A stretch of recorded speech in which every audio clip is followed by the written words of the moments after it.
de la Genèse et aussi dans l'Hébreu, on reprend, n'est-ce pas, ces personnages de la Bible qui ont manifesté leur foi.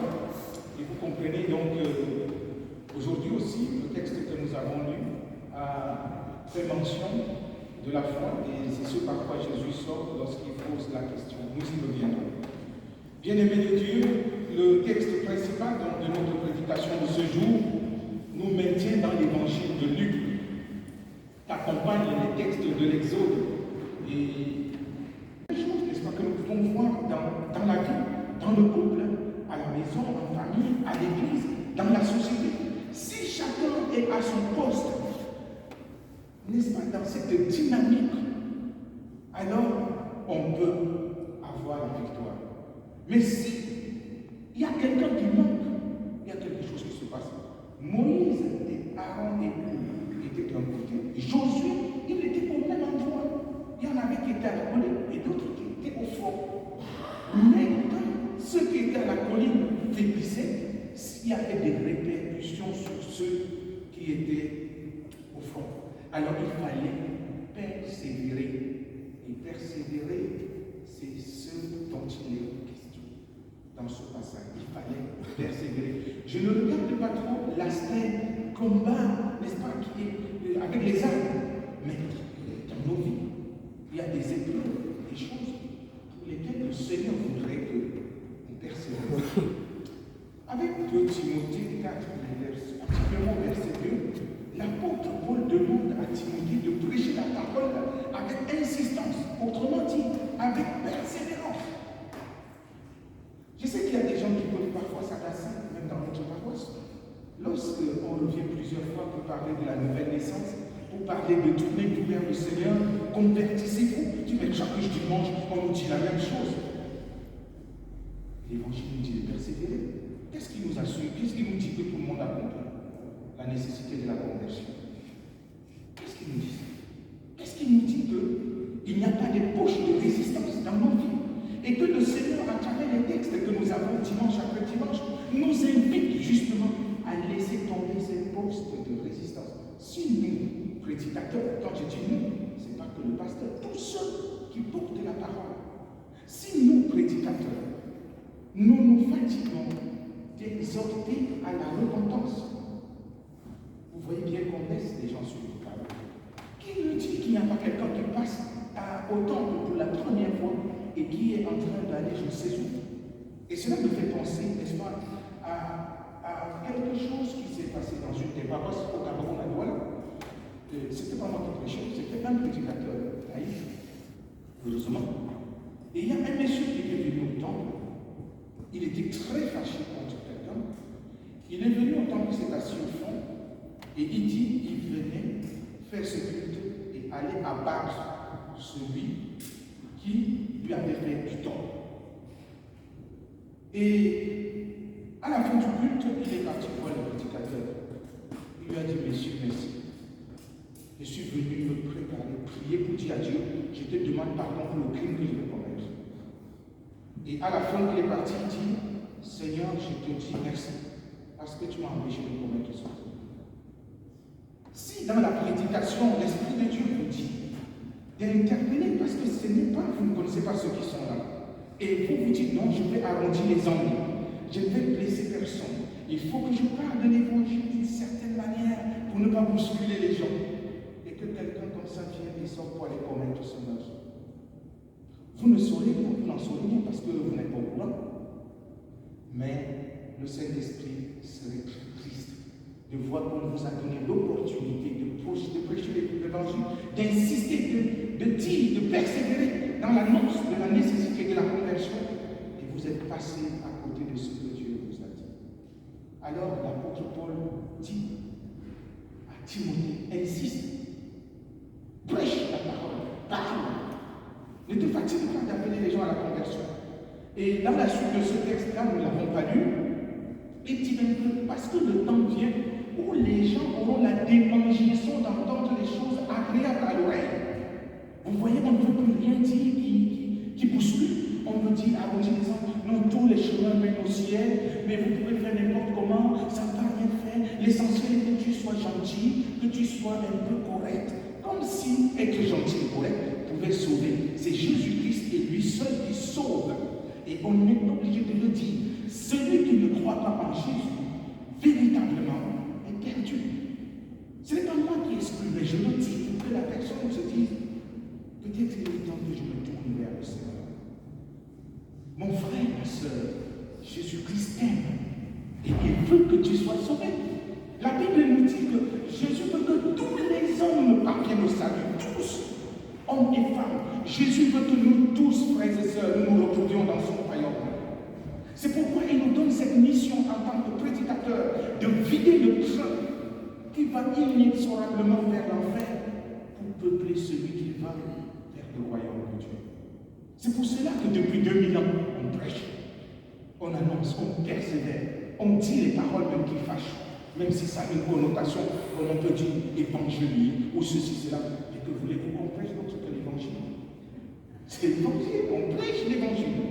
Et donc, quant à l'évangile de Luc, nous sommes toujours en présence d'une parabole. Comme ça a été le cas dans les chapitres précédents. Dès le verset 1 de ce chapitre 18, Luc décline l'objet de la parabole. Et il dit, c'est pour montrer qu'il faut toujours prier et ne point se relâcher.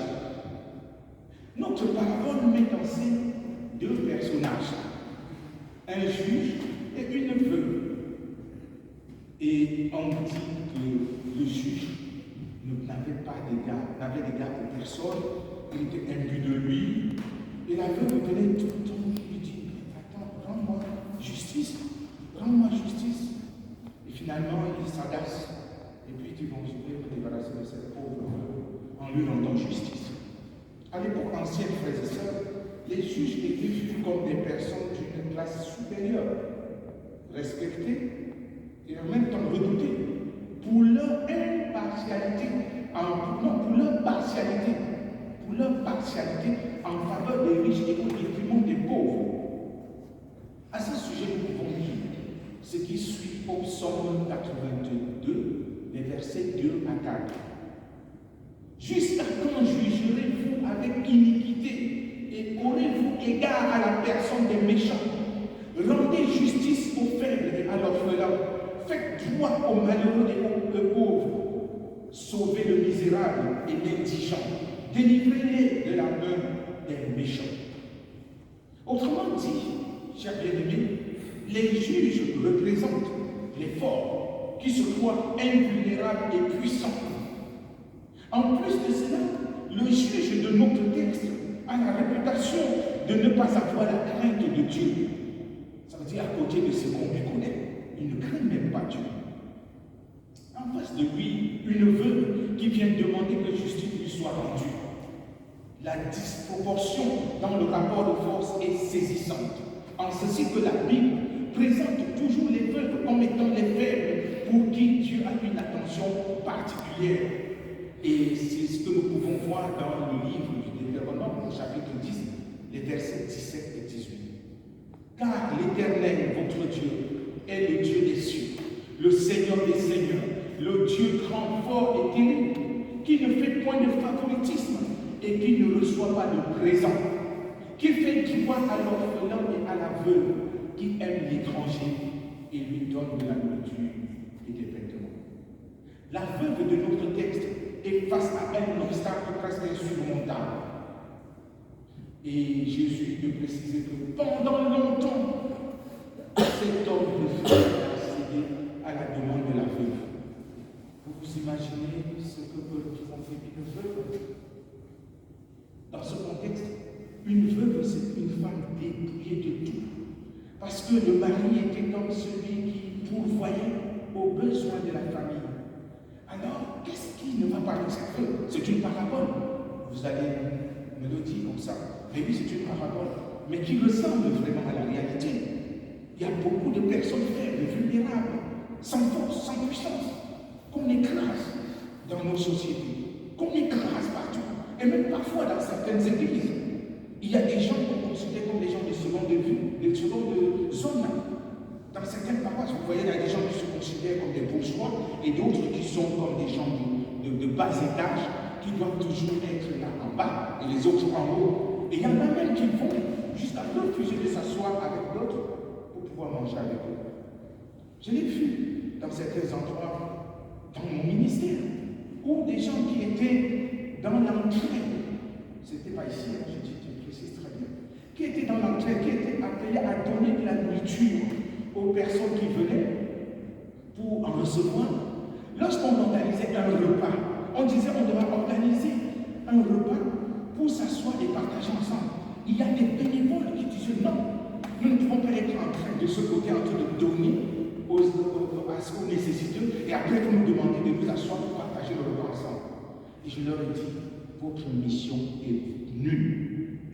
Parce que comment pouvez-vous prétendre que parce que vous êtes d'un côté et vous donnez, et là vous ne pouvez pas manger avec vous? Est-ce que vous êtes en train de regarder l'actualité? Je regardais une émission ce qui se passe en Angleterre. Il y a un monsieur qui a dit, pendant longtemps, il venait déposer les vivres, n'est-ce pas, dans un lieu où on le distribue. Et aujourd'hui, il vient chercher les vivres. Parce que le coût de la vie lui est insupportable. Frères et sœurs, nous ne savons pas, nous qui sommes forts aujourd'hui, ce qu'il a tenu à donner. Le juge était sur son piédestal, se moquant de cette veuve. Cette veuve qui n'avait rien, mais elle vient de lui demander justice chaque fois. Elle est rejetée parce que lui, le juge, estime que bon, je n'ai que faire. Si c'était un riche de la vie, on devait s'empresser à lui rendre justice, ou alors injustice. Mais cette veuve s'est dit, je n'ai rien d'autre, je ne peux aller que vers ce juge-là. C'est lui seul qui a l'autorité pour pouvoir débloquer ma situation. Sa persévérance a fini par dire, nous dit Jésus. Et Jésus a signé non seulement cette persévérance au fait de rester, mais aussi à la foi. Cette femme a fini par avoir raison du juge. C'est-à-dire, le faible a eu raison du fort par sa persévérance, par sa foi. Et Jésus exhorte donc les disciples à la persévérance dans la prière. L'exaucement peut prendre du temps. Pas parce que Dieu est comparable à ce juge unique, mais peut-être parce que le Seigneur veut travailler un aspect de notre vie, de notre propre caractère, nous amener à lâcher quelque chose que nous ne parvenons pas à lâcher pour le mettre au centre de notre préoccupation. Parfois, frères et sœurs, nous pouvons prier avec insistance, persévérance sur un certain nombre de choses. Je ne dis pas que c'est toujours ça, mais Dieu prend le temps tout simplement parce que dans notre vie, il y a quelque chose qui doit tomber. Ça peut être l'orgueil, ça peut être que nous sommes ennemis de nous-mêmes, ça peut être que nous n'avons jamais vraiment intégré un certain nombre de choses. Et je me rappelle aussi, toujours dans mon ministère, priant avec quelqu'un qui avait l'impression que Dieu le fait rire. Et puis un jour, je lui ai dit, est-ce que tu es prêt à accepter le cadeau que Dieu va te donner? La personne m'a dit non. J'ai dit non. Comment veux-tu donc que Dieu accepte la demande? Il m'a dit, pasteur, je ne veux pas le cadeau de Dieu. Pourquoi? Je lui ai dit, mais pourquoi? Il dit, mais tu sais que même la mort peut être un cadeau de Dieu, non? La personne m'a dit ça que je prie peut-être parce que je veux être guéri. Mais si Dieu trouve que j'ai assez souffert et qu'il faut que je quitte le monde et je meurs, moi je ne veux pas. C'est pour ça que je ne veux pas le cadeau de Dieu. Je lui ai dit, pourquoi tu penses directement à la mort et tu ne penses pas à la vie? À quoi cela te sert-il de vivre physiquement et de mourir spirituellement? Est-ce que tu ne penses pas que Dieu te connaît tellement, il sait ce qui est bien pour toi, que le cadeau qu'il a pour toi ne va pas être un piège? Ça veut dire que tu considères Dieu comme quelqu'un qui peut te piéger. Et tu as peur, tu ne veux pas. Mais que faisons-nous là? Et je lui ai dit simplement, avec gentillesse, lorsque tu seras prêt à accueillir le cadeau de Dieu, je pense que nous pourrions parler à Dieu. Parce que ça ne sert à rien. Ce n'est pas notre volonté à nous que nous imposons à Dieu. Mais la prière, c'est s'attendre à ce que Dieu veut faire. Et je ne sais pas si, pour ceux qui lisent la Bible en 6 ans, j'ai lu dans la Bible un cadeau que Dieu a fait à quelqu'un, et qui était la mort. Vous connaissez le passage, c'est l'histoire du roi Josias. Josias était venu, à la suite de ses parents, parce qu'il y avait son père, son grand-père qui étaient déjà ailleurs. Ce n'est pas forcément changer le cours de la volonté de Dieu, mais c'est être prêt à accueillir la volonté de Dieu. Et c'est en cela que Jésus finit sa parabole en disant cette conclusion qui peut faire foi au dos. Mais quand le Fils de l'homme viendra, trouvera-t-il la foi sur terre? On pourrait traduire cette question par: trouvera-t-il encore des chrétiens qui persévèrent sur la terre? Tellement nous sommes devenus impatients et spirituellement paresseux. Comme j'ai pris quelques exemples pour montrer qu'il y a des choses qui ne vont pas. Chères sœurs, chers frères, on peut donc comprendre pourquoi les disciples avaient demandé au Seigneur de leur augmenter la foi en Luc 17, verset 7. Parce qu'avec ce discours, ils s'étaient rendus compte que finalement, nous n'en avons pas. On parle de foi, nous n'avons pas de foi en tant que tel. Ou pourquoi ce père d'un enfant malade avait dit à Jésus: je crois, viens au secours de mon incrédulité ou de mon manque de foi. Marc 9, verset 4. Bien-aimé dans le Seigneur, toi qui as le privilège d'être ici ce matin ou de suivre ce culte, ou peut-être qui suivra ce culte en différé ou en audio, n'y a-t-il pas une situation pour laquelle tu aimerais te présenter devant Dieu? Est-ce que tu n'as pas le sentiment que tes prières restent sans exaucement? Est-ce que tu t'es déjà assis ou assise dans un cœur à cœur avec Dieu, étant prêt à accueillir ce qu'il a à te dire, ce qu'il a à te donner? Est-ce que tu es prêt à passer par, j'allais dire, la lessiveuse de Dieu, pour qu'il puisse t'épurer de tout ce qui peut être impur et t'empêcher d'entrer dans le projet qu'il a pour toi? Alors, laisse le Seigneur faire ce qu'il a à faire dans ta vie. Ne résiste pas si tu entends la voix de Dieu qui t'interpelle, qui t'appelle à lui. Oui, il n'y a rien de mieux que de savoir que nos noms sont inscrits dans le livre de vie, parce que le Seigneur Jésus est mort sur la croix pour nous. Peut-être dans ta vie, tu passes par des situations difficiles qui te laminent, qui te pourrissent la vie, et tu te dis: mais Dieu, où es-tu? Dieu est là. Il est auprès de toi. Mais peut-être tu n'en es pas conscient. Prends courage. Ne baisse pas les bras. Ne baisse pas les bras. Continue d'implorer le Seigneur, mais ne t'associe pas au mal. Ne cherche pas les voies par toi-même. Parce que si tu cherches une voie en te disant: Dieu a trop duré sans répondre. Cette veuve aurait pu dire: je vais aller me suicider parce que je n'ai plus d'autres options. Mais elle est restée constante dans sa demande. Et un jour, ce juge a cédé. Peut-être ce jour, c'est demain ou après-demain. L'essentiel est que tu sois là à persévérer. Persévérer dans la prière, mais une prière de foi, en sachant que Dieu ne te piégera jamais. Mais alors que le Seigneur lui-même te donne de continuer à te battre, de continuer à prier, de continuer à croire. Qu'il bénisse en nous l'écoute de sa parole. Amen. Amen.